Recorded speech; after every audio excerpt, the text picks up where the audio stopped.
Adityaya Namaha. Good morning, everyone, and welcome to Swami Agneshwar Suryananda Satsang. Today, we're going to be talking about cosmic energy and how it influences our existence and how it created our existence and the different types of cosmic energy. You see, originally, the cosmic energy was what created everything. The plants, the animals, the mountains, the rivers. It was the cosmic energy that created all in this existence and in many other existences as well. But we will only talk about this existence to keep it simple. You see, this cosmic energy has two forms, positive and negative. Now, the positive cosmic energy is the energy that any of these existences are given to use, and it'll emit this existence, whatever it is, if it is a tree or a mountain, for its natural existence. Now, you may ask, okay, then what is negative cosmic energy? Negative cosmic energy, that is the energy in which anything that should have existed for a certain period of time, when its existence is prematurely stopped, then that particular item will emit the negative cosmic energy.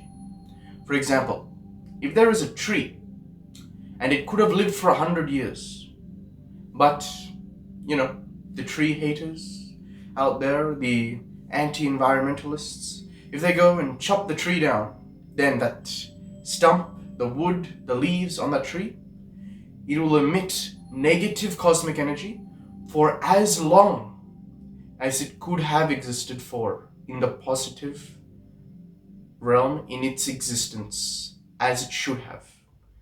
And so, if that tree had another 100 years, for the next 100 years, that particular tree will be emitting negative cosmic energy. And not in just any form, but in every form. So, when that tree gets chopped down, not just the stump will emit negative energy, but the bark that is used for whatever, for example, if that tree is chopped down and it's used for paper, or if it's used for a chair or a table, that particular item will emit negative cosmic energy as well. And you see, what happens when this occurs is quite simple. We will purchase these items and leave them in our house, and we will exist among these items together as a home, us there. We'll go to work, there'll be other items there as well. And what will happen is as we sit and do whatever it is we're doing, or lie down and do whatever it is we are doing, the negative energy will enter our bodies. And you see, the Eastern civilizations, they were very intelligent. They knew about this positive and negative energy. That is why when they created things, for example, tables or chairs, back the Vedic masters in the Eastern temples and Eastern shrines and Eastern monasteries, you would see they would only use materials from dead creatures. Not just animals, I'm talking if the tree is already dead, naturally, maybe a forest fire or some sort of natural death occurred, then they will take those items and use it in their monastery to build their tables, to build whatever they needed. But you see, that was the Eastern way. That is how they were doing these things for a very long time.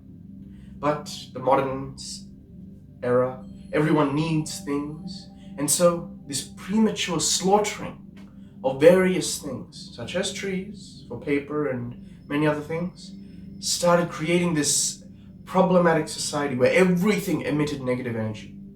That is why you see in these major cities, if people walk around in these major cities, the issue is they will feel presence. It'll be very, very minute presence, but when you go to a place like a city, you will feel it. It is a sort of sickening presence. Certain enlightened beings feel it better than others, but there is a difference from going to a mountain and going to a city. The feeling you get when you go to a mountain is that tranquility, You are existing with the existence.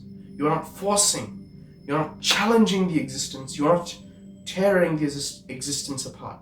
You're living with the existence. And so, in those places, the soul will be at rest. But in the major cities, major towns, there, the existence, it is a competition. They challenge one another. The existence competes for survival. You could even say that. The trees, they cannot live by themselves. They'll be cut down for some reason. Maybe to make land for a new house, maybe for paper, for tables, whatever it is, the trees will be competing just to stand there. That is the difference between the cities and the mountains. And that is the negative energy that emits. Now, you may be wondering, okay, well, I can't just run off to a forest or a mountain. I need to live among civilization. What can I do? How can I remove this negative energy? Because you see, not only do the trees, the plants, the dirt emit this negative energy when they are prematurely killed. Well, you cannot kill dirt, but the grass, some people, they'll put pesticides and kill the grass, and that grass will emit the negative energy as well. You see, many of these negative sources, they come from these major cities. And the problem, or the issue, we could say, is it is not good for our soul. Because you see, when we live in such a place where everywhere this negative energy is consuming us, our own presence is damaged.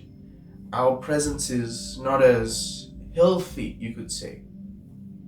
And you see, what happens when this presence is damaged is you get all sorts of problems. Mostly mental illnesses.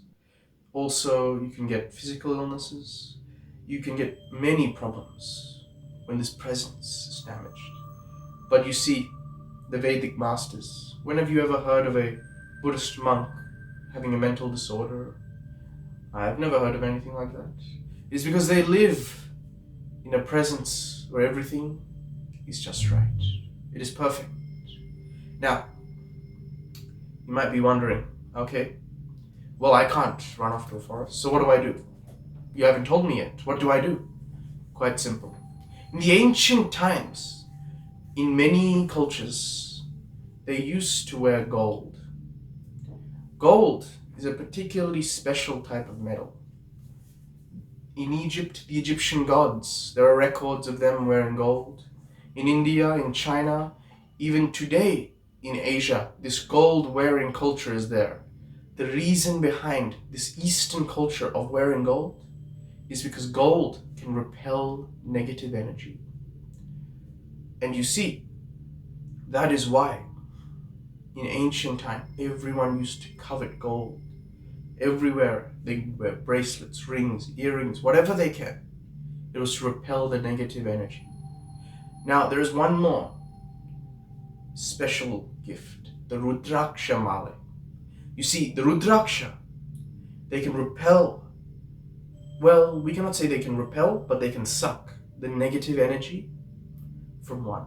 That is why when you wear the Rudraksha Mala for a long time, you'll see it gets darker. It is because the negative energy is sucked into the Rudraksha.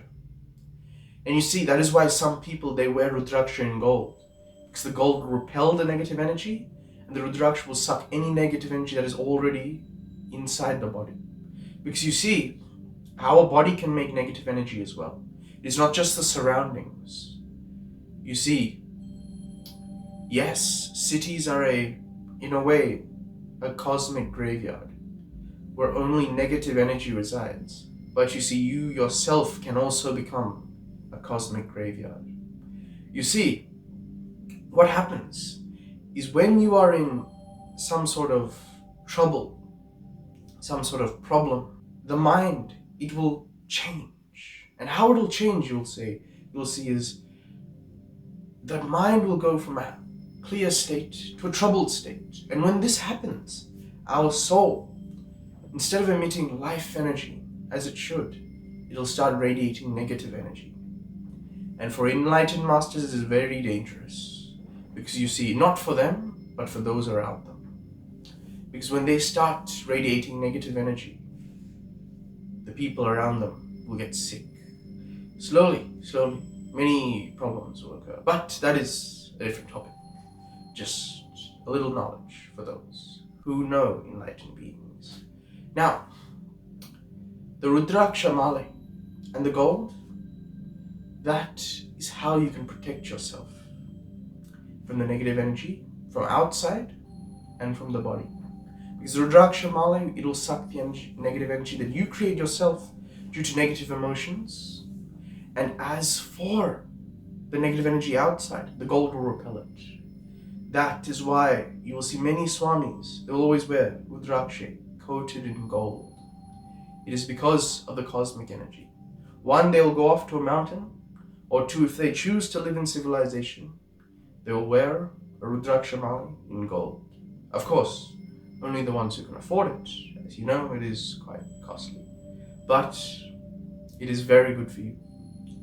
And this is not the only truth about cosmic energy. You see, when a corpse, for example, let's say there is an animal and it dies, the corpse itself, if the animal was going to live a few extra years and it didn't, for whatever reason, it'll emit, but even after those years are over, it'll still emit negative energy because it is a corpse. That is why in ancient times there is only one cure to negative energy: fire. That is why in ancient times they would burn the wood. You would see many ancient civilizations, when they were deforesting the land to build their empire, they would always burn the wood in fire. They would never use the wood for their structures. They would only use stones. You would see many Buddhist temples, they are always done in limestone. They would not use the wood that they cut because they knew the wood had negative energy. They would burn the wood and they would use limestone. That is another truth. Now, you see, that is not the only truth we will reveal today. Also, the truth about one's body. You see, when we do various practices such as yoga, meditation, these practices, they stop the negative energy from flowing into our body and from our body creating negative energy. So, it is very important, if you cannot get a Rudraksha Mala in gold, or if you cannot get a Rudraksha Mala at all, it is good to do some meditation and to do some yoga, because it'll draw out the negative energy. That is all that I can tell you about cosmic energy. I hope this helped. Thank you very much. Adityaya Namaha. Let the light of the sun guide us all.